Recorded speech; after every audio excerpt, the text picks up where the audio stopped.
Excited to chat with you, Linda. Welcome to the Guide to Wholeness podcast. I am really excited for you to share with my listener today all about being comfortable, taking up space, and being in the limelight and connecting to your body to feel that safety. And I'd love for you to share with my listener, a little bit about you and what you offer. I'm a speaking confidence coach and author of the book Delight in the Limelight. And I also have a podcast called Delight in the Limelight. And I work privately with individuals as well as have a group program to help people not just overcome the fear of speaking, but also to expand into their authentic and natural self-expression and love the sound of their voice. Because I think a lot of people forget about the voice. They just think, oh, what am I going to say? But they don't realize that they have an instrument to say it with, and that accounts for a lot of our gravitas and executive presence. Beautiful.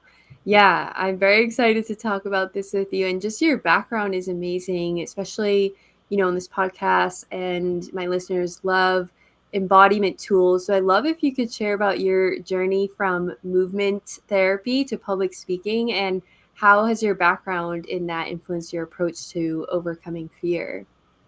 It's funny because I always loved to dance. And I think one of the reasons why I loved is I didn't have to open up my mouth. And because I was stricken with public speaking fear for decades. And yet I was very comfortable in my body. And when I was 18, I came up to Boston, presumably to follow a guy. But what I, my, the way I made it kind of legit was that I joined a program at Tufts University in movement therapy. And it totally rocked my world because it shifted the idea of movement as a performance art to an art of personal growth Mm. and exploring the movement that we do to discover ourselves.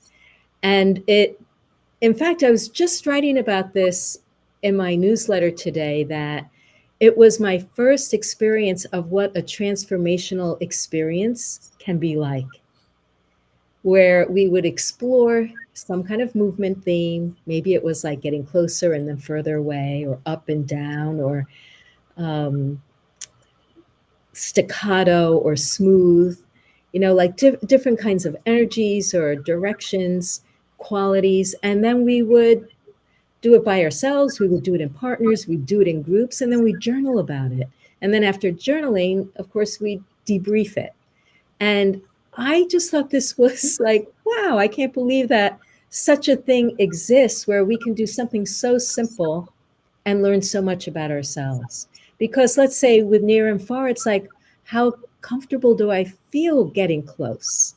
What does it feel like when I get far away from somebody? And this is it's like nothing is too small to notice, nothing is too small to practice or investigate, because we are in fact doing these things all the time. We have our comfortable social distance from people, or like during the pandemic, we had this kind of like 6 foot distance that we were supposed to do until they figured out it didn't matter. And how that affected us, feeling like we had to maintain that distance. So it's a really interesting area of exploration and experimentation. And from there, I got very involved in all kinds of improvisational movement explorations. And in my graduate program in expressive arts therapy, I studied something called authentic movement, which was another way of discovering the self, which was with no prompts there was only one prompt. And that is that you close your eyes and you wait for some impulse in the body to take over. So it might be like my hands are moving now and my arms. And then my brain will, rather than direct the movement, it will watch the movement. So we Mm. become an observer of kind of like our body speaking. And the interesting thing about the way authentic movement is structured is that there's always a witness. So not only are you connecting with yourself and listening in, but you're allowing yourself to be seen, which brings up a whole other level of allowing ourselves to be seen. And we, even though we know the witness is holding a non-judgmental space and we ourselves are holding a non-judgmental space, it's actually a journey to allow ourselves to feel comfortable. And I remember many, many weeks that I would be doing this, and they would have blankets in the room, and I'd cover my whole self up in a blanket, and I'd move underneath the blanket, and then it would get really hot, and I'd say, I'm throwing this off. And then it's like, here I am. So it's kind of like all these metaphors through movement of how we feel about being seen. And what I loved about the authentic movement, oh my God, so many things. But as a performer, so I was a performer also with a women's world music Mm. group, and I was the principal dancer. And there's one particular dance that I did, which was called the Czar. It's a trance dance based from Egypt, and I do it with my eyes closed, just like in authentic movement. And when we would travel, I remember traveling to Morocco and to India and Bulgaria, and in all those places, I guess it was kind of a big deal that this American group was there performing. So they called out the national TV, and I would have like 6 cameras on me while I would be doing this dance. And I felt completely at ease because it was just like allowing myself to be seen as I had gotten used to doing. And I mean, I didn't just, take one class in this. I actually taught the process for 7 years, and I had classes like 4 days a week. So I got deeply into witnessing others and witnessing myself. So I do incorporate a lot of these movement things into the programs, not in a heavy way, but in a very light way. But it feels really important because we aren't just speaking as like headless or bodiless people. We Mm. speak with our whole bodies. And part of the comfort of being seen and heard is being seen. So it's a wonderful way of exploring that part of it. And it also creates, I think, a really good template for the experimentation process. So let's say if we're experimenting or exploring our camera presence, that we will have a prompt to like connect with yourself with your eyes closed, and you narrate what you're doing as you connect yourself. So it might be like, if I'm doing it right now, I might say, I'm closing my eyes, feel my breath. I notice my hands resting on the table, my legs are crossed, and I'll go through my body, and I'll make a video like that, and I'll post it. And then people who have also made this video will watch mine and others, and they'll say, oh, I loved how you said this, or I really felt when you took that breath, I dropped into my body. So it's like we learn how we impact one another Yeah. through this visceral somatic place. And I think that's a deep part of the teaching, that as the more deeply we can connect with ourselves, the more deeply the people who are listening to us actually connect to themselves inside. Mm-hmm.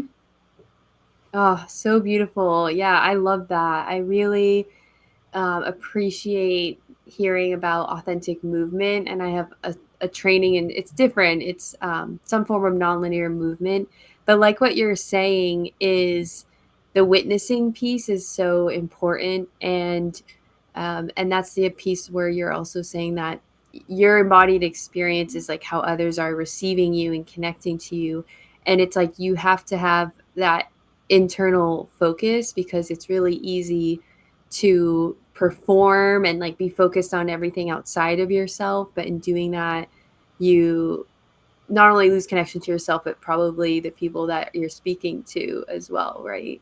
Absolutely. And that's why I start with that in my programs. When we get into actually speaking, we always start with how we are feeling in our bodies, how we're connecting Yeah. to ourselves, how we connect to the audience. So like making friends with the lens, literally like talking to the lens, creating a relationship to it. And then, of course, the people on the other side who are watching and receiving the energy. So, like, there's this whole exploration of being in our bodies, radiating out or projecting out our energy, receiving energy, and then kind of like turning it around again. So you're feeling this whole cycle of energy that's happening on a nonverbal level. Mm-hmm. Yeah, and I'm sure that gets you like out of your head and overthinking, and then in that like observing place that you were saying that you really were able to learn and embody in your performance. It's like it wasn't even a performance. It's not like it was like you were just having your own experience and others were witnessing it.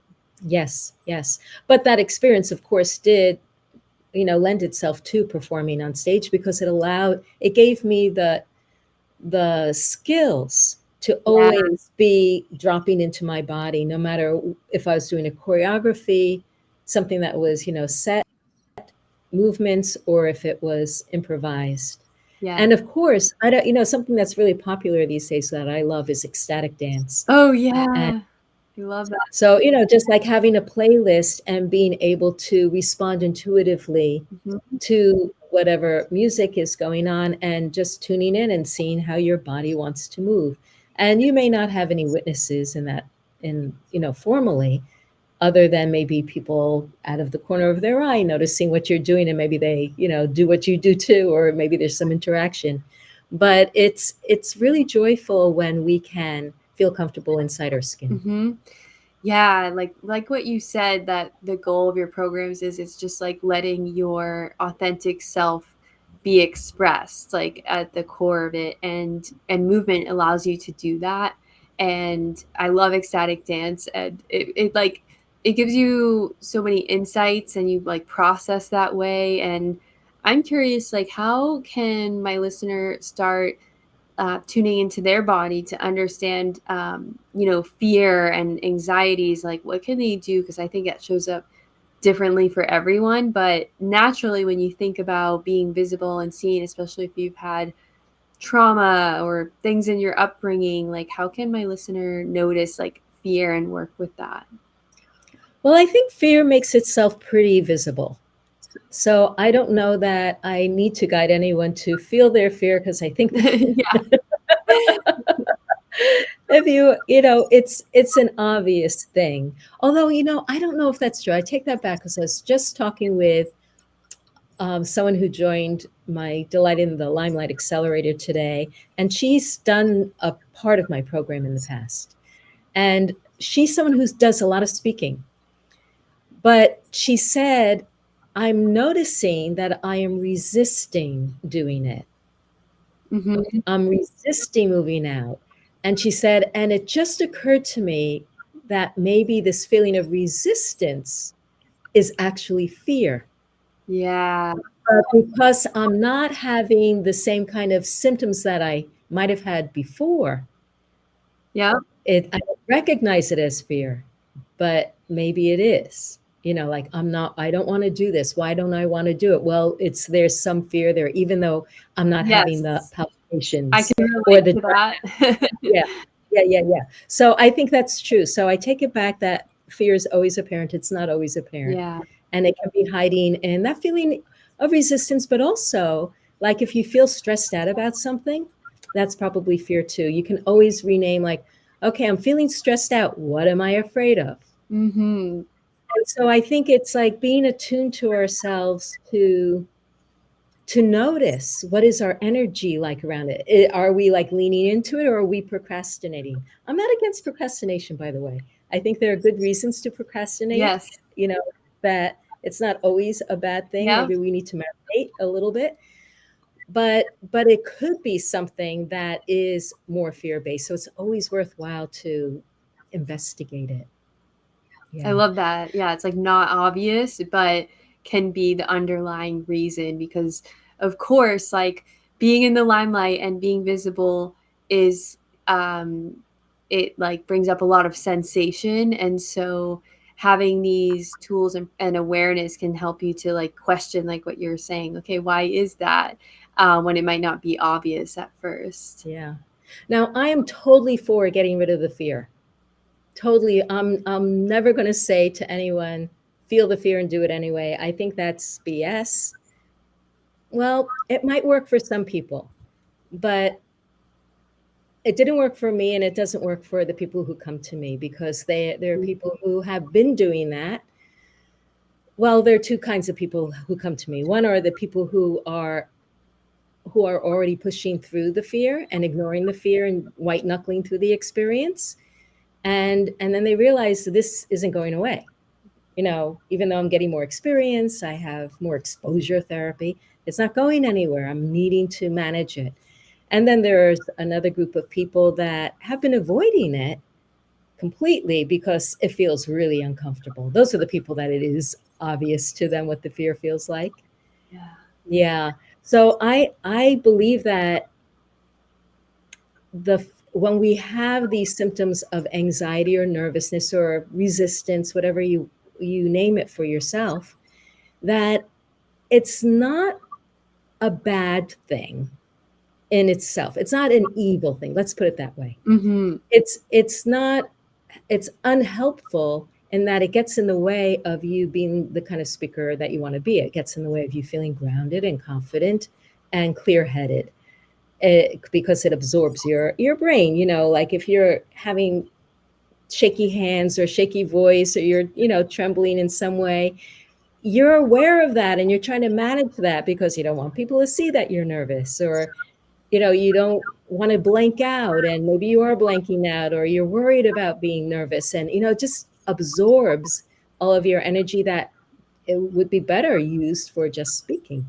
So that's if there's anything quote unquote bad about it, it may be that it really kind of gets in the way of you being the kind of speaker that you want to be. But also, I see it as a gift because when we have that anxiety, it's not random. It's Mm-hmm. always connected to something Yeah. from the past that led us to believe that it wasn't safe to be the center of attention, that we're not good enough, that we're going to be judged, that something happened that logically made us feel afraid. And oftentimes it's more than one experience, it's several experiences, and they Mm-hmm. just kind of like stick together, they glom together. And then all of a sudden you feel like, oh no, I'm nervous. I can't do anything about it. I can't control this. So the beauty of that, though, is that it makes it obvious that you've got stuff. It's like, Yeah. ding dong, you got stuff. And when you know you got stuff, you can address it. What's wonderful about that is for years, for decades, I had stuff, but I had no idea I had stuff. And it wasn't until I was in my late 50s that I realized, oh, my fear of speaking is about the stuff I have. Okay, I'll clear it away. I actually had the tools for at least 15, 20 years. Mm-hmm. Nothing new, just like the tools I've been using for other things, but it never occurred to me to use it for the experiences I had that made me feel it wasn't safe to be heard. Oh my gosh, I relate just so much. And yeah, it's so interesting because it's almost like what you're saying really makes me think of how if you don't have, if you know you have all these fears, right, and they come up and those sensations, and like to me, I knew when I started speaking, I'm like, I can't fake it until I make it, and I can't just like feel the fear and do it anyway because it's like those things are very real, and and then you just like made that connection that those stories were there. And I think in so many speaking programs and trainings, it's like none of that is even touched upon. It's all about like the structure. And if you had these things in the past, like your body will give you all those messages that, like you said, the anxiety is there for a reason. And if you just try and like push it down and ignore it, I feel like that's causing more harm. I agree because you might ignore it, but it's not ignoring you. Mm-hmm. you're you're carrying it around, and that's why it's really noisy because it wants to be heard. It wants to get your attention. It is the ding dong or the knock knock. Pay Yes. attention to me. There's something here that hasn't been resolved that needs your attention. And just give it some attention, resolve it, let it go, and then you can move on. Yeah. It's really not rocket science. Right. And I'm so glad you made that connection because I'm a huge fan of somatic work and body work for this very reason of like it can really work to unravel those stories that are connected to your bodily sensations and have you just be able to show up as yourself in the world, which can feel really challenging. And I know in your book, A Delight in the Limelight, you talk about this framework for, preparing for speaking and feeling confident. And I'm curious if you could share maybe some of that of what can my listener do in, finding more ease in a high pressure situation or like presenting at work, the more you want to grow in your career, that's a big part of it. I believe that the most important thing you can do is to reveal and heal. That's number one in the framework. There are three parts in it. Just acknowledge that we all have stuff. And as long as you got stuff that you're not dealing with, it's going to hang on and it's going to cause these issues. So it's one thing to know what went on. It could be that you got bullied in school, or Sister Catherine rapped your knuckles when you didn't know the answer to 5 times 7, or your father worked nights and it was like, shh, don't make any noise in the house. Be quiet, you're too noisy, or whatever. That makes you feel like as a child to be good, you had to, close it up. Or maybe, your mother took up all the airtime and she was very narcissistic and she didn't want to listen to you. It was all about her. And you grew up feeling, oh, no one's interested in me. Or maybe your parents were demanding that you do really, really good in school. And you felt like you could never really please them, or you're always afraid of making mistakes. And then, school. I mean, Oh my God. school. Yeah. School, I don't think anyone gets through the educational process without some degree of trauma. And Mm-hmm. it's really unfortunate because as adults, we know that mistakes are part of the learning process. Mm-hmm. And they even say that in school, but they don't act that way. The way they act is you make a mistake, you get demoted, you get punished. And so, of course, we're all afraid of making mistakes. I was just speaking with a woman today who has extreme social anxiety, and she can't even share stories of her life with friends, let alone at work. Extremely smart. She said, I was always top of the class. My father said, number 2 is not good enough. You must be number 1. Yeah. And combined with other things, created. I said, you know what? Your anxiety makes perfect sense given what, Yeah. your experience. And she said, so do I just like ignore it? I said, no, don't ignore it. Get the book, read chapter 5, and learn to heal these things. So it's not enough to know what it is, you really need to heal them. And it's not a lot of work to do that. I mean, people think, oh, I don't want to Right. do 6 months or 2 years of therapy. I don't want to do that either. No. But so when I work with somebody or I work with a group, I mean, as we bring something up to the surface, from our memories, then we do some, I don't know if you've done EFT, emotional freedom. Mm-hmm. Love EFT. Yeah, Yeah, I I loved do reading too. that you used that. And that's what I'm saying. I've been doing this since 1992, but it wasn't until 2015 that I realized, oh, I should do this for my Right. CP. It was so frustrating. I could have had 20 years of, feeling really Yeah. good. Anyway, so EFT is one of my favorite tools. I also love different kinds of creative visualizations that are kind Yeah. of like inner parenting or inner child work, where we go back and speak to that younger you, and the way that that younger person would have liked for someone to have helped and mentored, or embraced them so they got through whatever that experience was. Because here's the thing, those experiences wouldn't be hanging on us if we had the resources, Yeah. either in people or the way to handle it, that we would have gotten through without any issue. But we didn't have the resources. And that's why we need, as adults, to go back and say, hello, dear, let's help you, in retrospect through this. So, and then of course I love dancing. So I always, not always, I often find ways to utilize either expressing the angst or Mm. expressing the self-love or the forgiveness, or later on when we are over the fear, we've cleared that stuff and we want to embody new things, we can use movement to embody focus, to embody gravitas, to embody freedom or playfulness, or whatever it is that we're wanting. We can use, of course, movement to invoke or invite into us any quality that we want. I love that. Yeah, I think that was my favorite part about your book is how practical it is, and like there's actual tools and it's simple. Like you said, it's like one thing to just know that you have all these things from the past and experiences that are influencing you today, but then how do you actually heal that? And it's through the body and getting connected to your body, when you may not have, you might have disconnected during those times.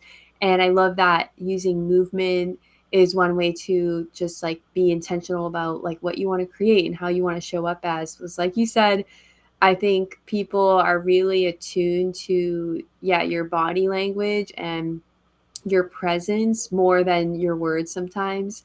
And I know in the book you also talk about other tools, like breath work and what was the other one, like voice training. And I use breath work in my coaching, but I've also done some kind of like, um, here in Asheville there's like singing groups, but they're just to really like own your voice. And I love if you could share with my listener like what kind of exercises and how do you use those to feel more confident in speaking.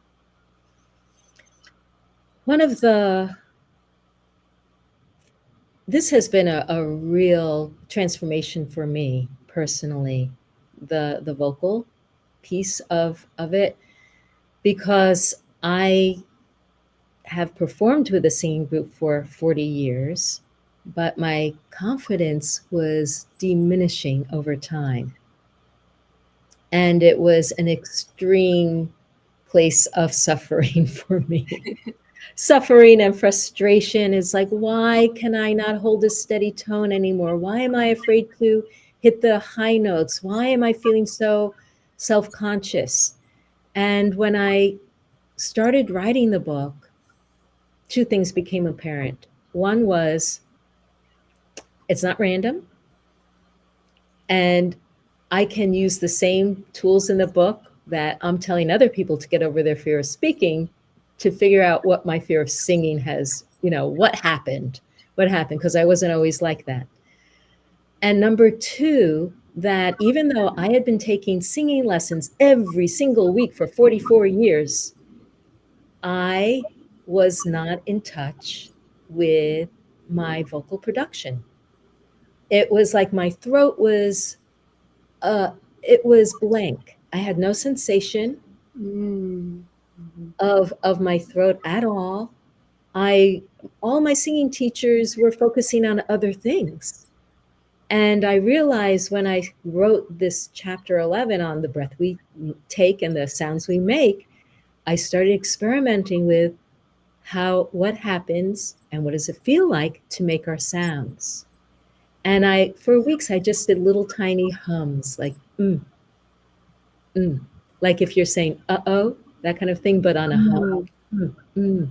And I would be lying in bed in the morning or at night or in the middle of the night, and I'd just be like doing these little hums, trying to feel this place where, like, where are my vocal folds? And it was sweet and it was simple. And suddenly I felt the air across the vocal folds. Mm. I finally felt where that where it's kind of like where the bow hits the violin string, Mm-hmm. or where the air on the flute, the embouchure, the air goes right in the right place, and there's a tone. And suddenly I felt connected with my voice, and I started to just expand it in small ways. Like I would go up and down, like hmm, hmm, hmm.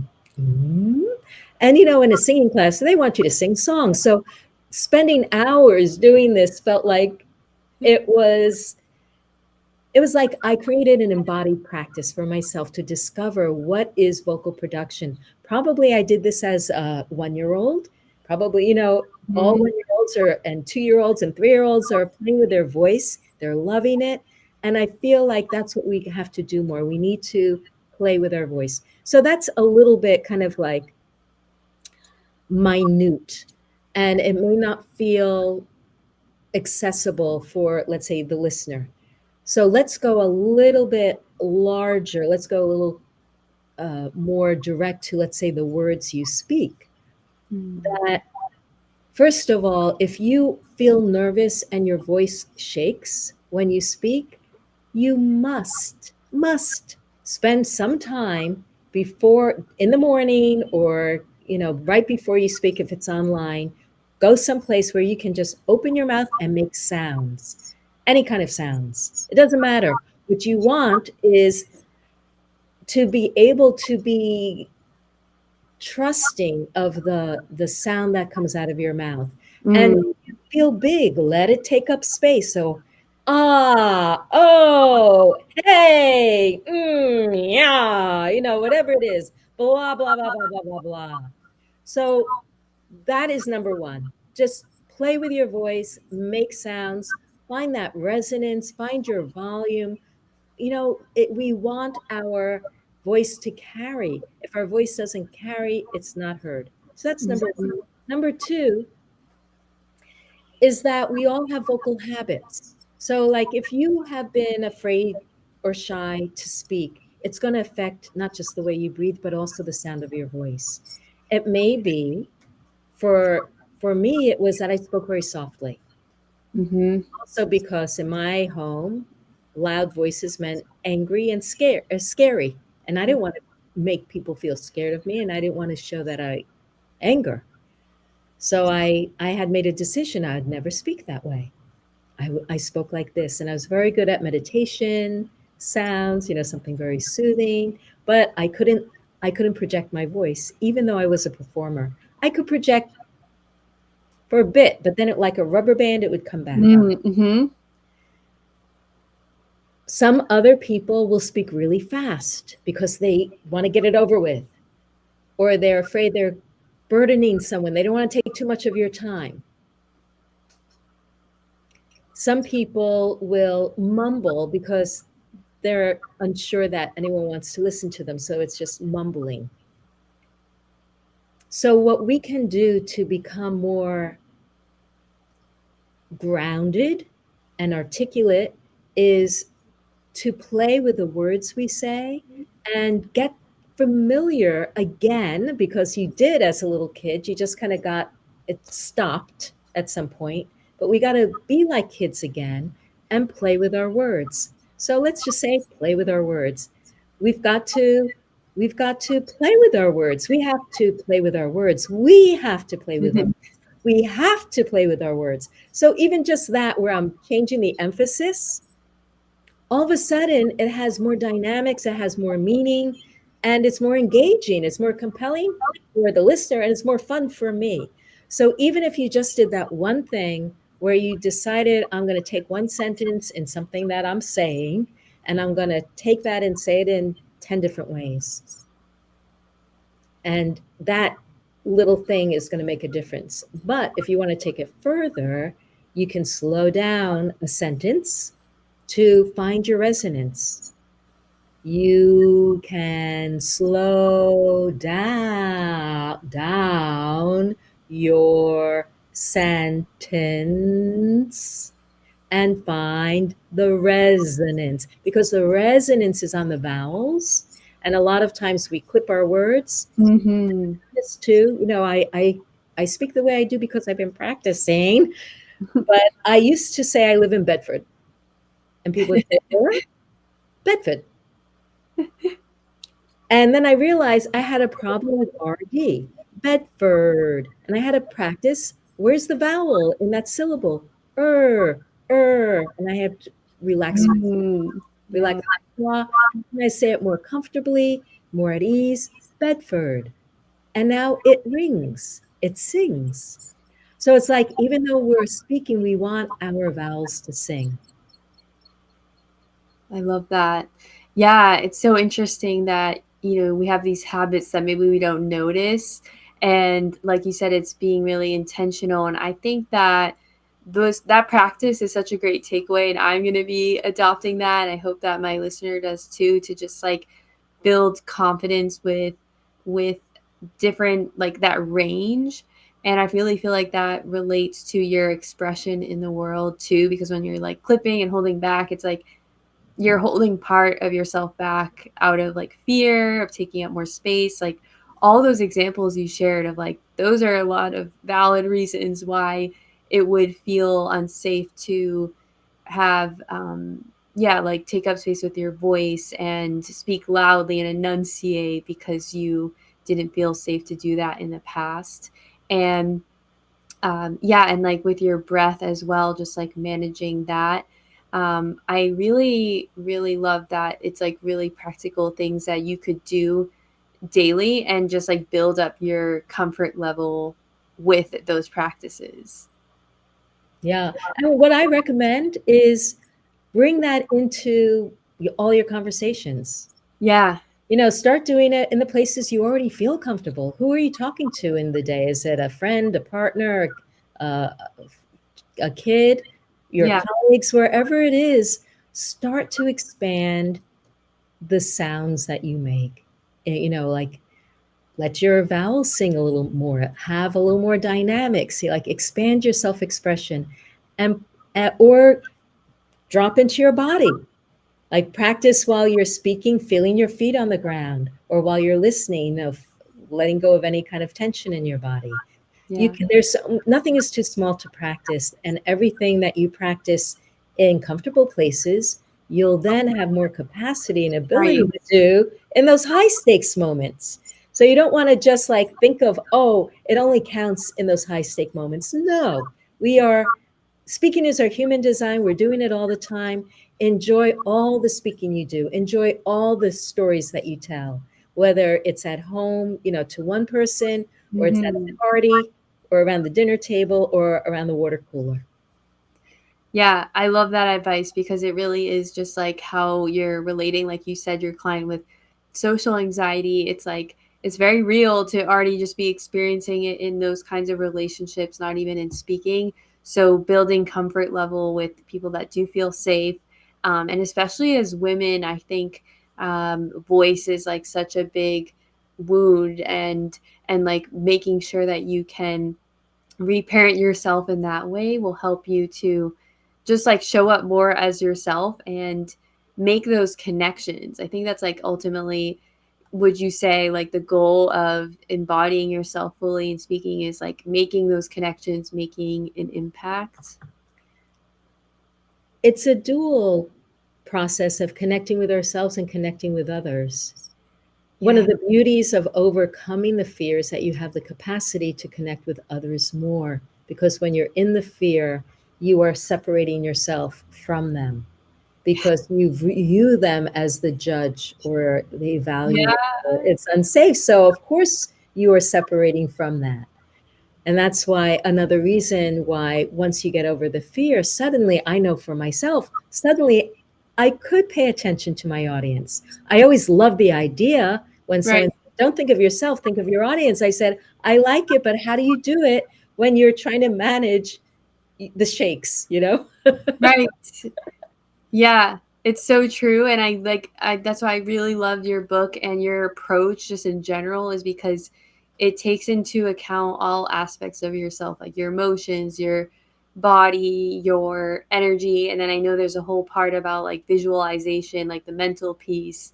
And it's like when you get all those parts of you like you're conscious of all them and you're have your awareness there, it's like then you can focus on the audience, which is like really how you can make that connection and like serve them if you're not just like so focused on yourself and the anxiety you're feeling and everything that you can't even really have that balance.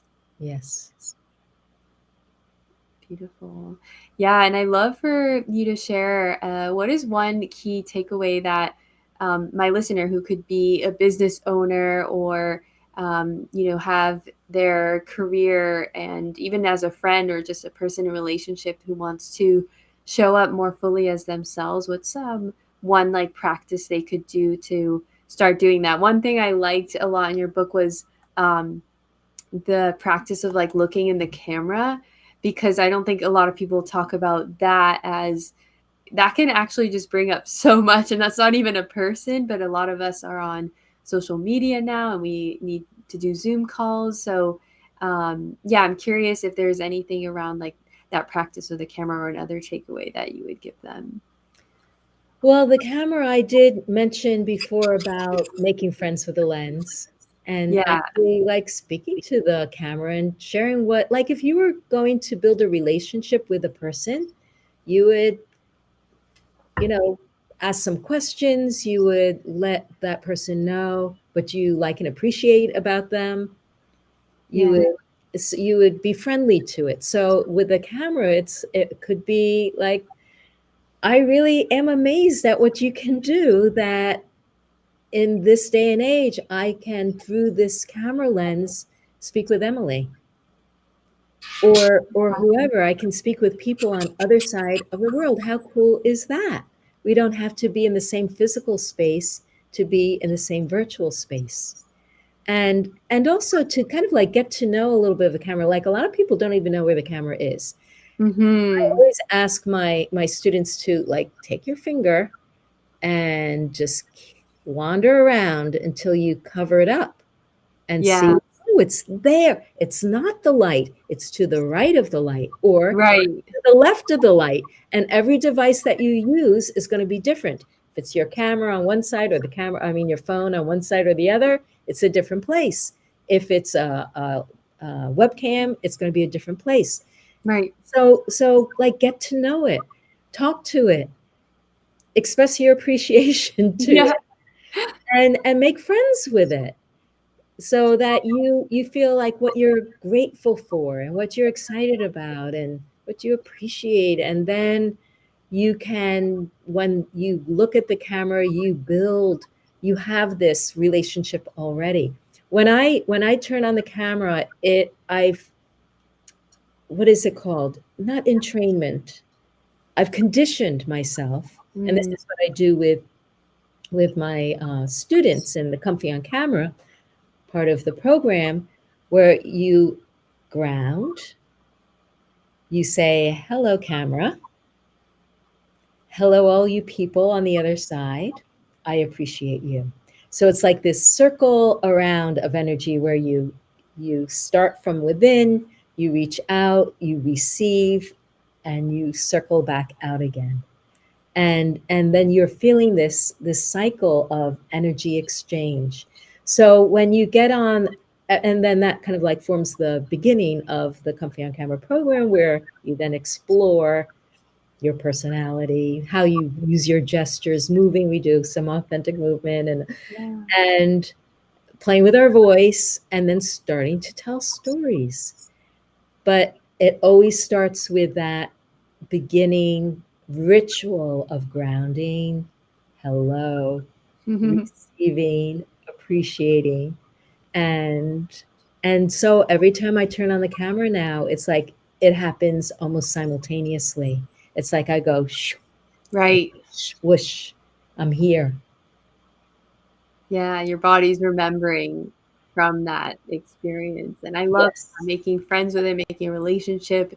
It's like gets rid of that fear and ultimately like you are connecting, like you said, with people on the other side. And I think that's what we forget because it's like an inanimate object, but it's like this tool to connect. So building this relationship is such a great practice. That sounds like over time actually you don't need to do it as much. No, but I also say it never hurts to practice, just like Yeah, meditation. It's like, right. okay, I meditated last month. Yes, exactly. Oh, yeah. I know how to do And then it. it's like, "Wait, why is that not helping right now?" Yeah. Yeah, so it's present moment awareness. I think that's what we're Mhm, looking at is one of the ways that we can bring our that mindfulness into the moment, mhm. into our Beautiful. physical presence, and also allowing the emergence of our words to come out Yes. without judgment, with appreciation, with permission. Gosh, yeah, what a gift. I just know this is going to help so many people, and especially your book Delight in the Limelight as well. And thank you for writing it, and thank you for sharing this with me and my listener. And I'm curious, where can my listener find you online? How can they get connected?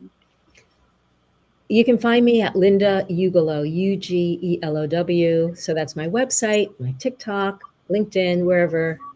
That I mean, it's a very unusual name. So Yeah, that works out well. that works out well. And if you come to my website, lindaugelow.com, you can download the speaker preparation checklist, which Awesome. is my favorite 7 tools that I like to use to be grounded, focused, centered, and energized before I speak. And it's just kind of like a reminder, oh, yeah, this. Yes, amazing. Yeah, we'll link all this in the show notes. And thank you so much, Linda, for coming on. I appreciate you and I learned so much from you. And I'm excited to start some of these practices myself. And I hope you, as my listener, do as well. So thank you, Linda. Thank you, Emily. It was great to be here. Yes, thank you.